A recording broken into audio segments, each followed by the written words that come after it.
There's a residence where the ambassador lives. You can see the interest, you can see the chancery of the Iranians in this city. Sometime when you drive down Massachusetts Avenue, look across the street from the British Embassy, next door to the South African Embassy, there's a very splendid looking Iranian chancery. It's empty. We have one in Tehran too, designed and reflect American architecture, but it's not empty. Right. It's got a Revolutionary Guard element within it, and it also is a protecting force to protect the museum within it that highlights American crimes against Iran. A total, obviously, another total imbalance, another total violation of all precepts and rules of diplomacy. I think you did not refer to them. You referred to some hostages. We didn't refer to the most obvious ones these days. That's 2 American hikers, or did you? No, but I talked about Levinson. The hikers were the same case, similar case. There were 3 hikers, you know, that were picked up by the Iranians near the Kurdish border with Iran. And they claimed that they were violating territorial integrity in effect. They finally, after some length of time, released one of them, a woman. They continued to hold 2 with no rights whatsoever. I think you would agree with that totally. Absolutely. Absolute hostages is what they are. And that's one thing. Last night I had the opportunity to meet with and listen to comments by Haile Esfandiari. Does that ring any bells with any of you? Haile Esfandiari is an Iranian-American who was held in prison, in Evin prison, for about 90 days recently. She's been released. She is released. You probably know of her. Haile Esfandiari, a beautiful Iranian-American woman. She was held without charges, eventually released with no apology whatsoever.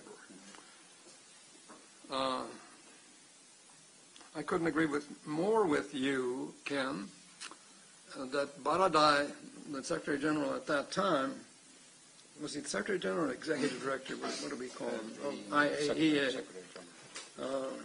His constant criticism, his frequent criticism at that time when he was in office, he is out now, there's a successor, made the point that one of the problems that he confronted as the director of IAEA, International Atomic Energy Agency, was there was no clarity, reduce it to that, not the necessary clarity in the Iranian response to normal questions that they would ask about what are Iran's intentions in the field of atomic weapons capability.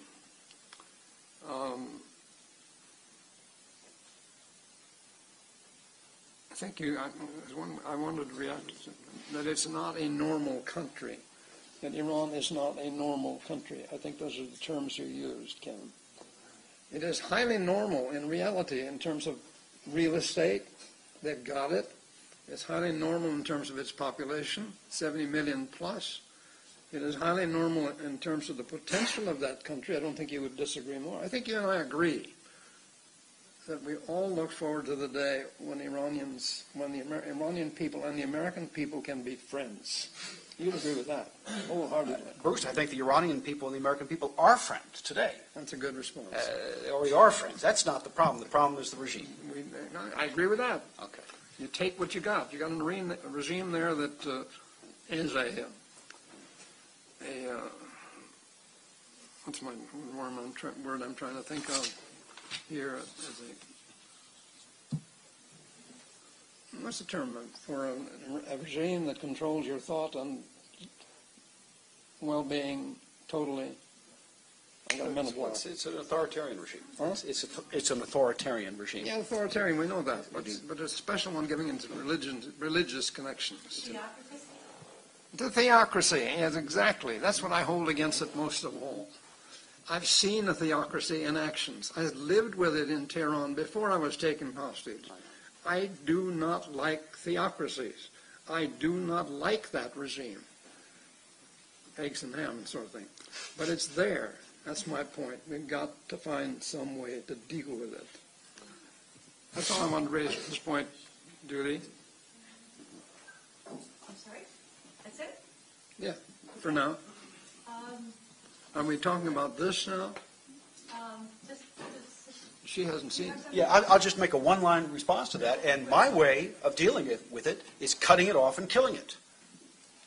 Kind of like Colin Powell talked about the Iraqi army under Saddam Hussein, the first Gulf War. Cutting it off internally? Yeah, cutting it off and killing it. First you cut it off, then you kill it.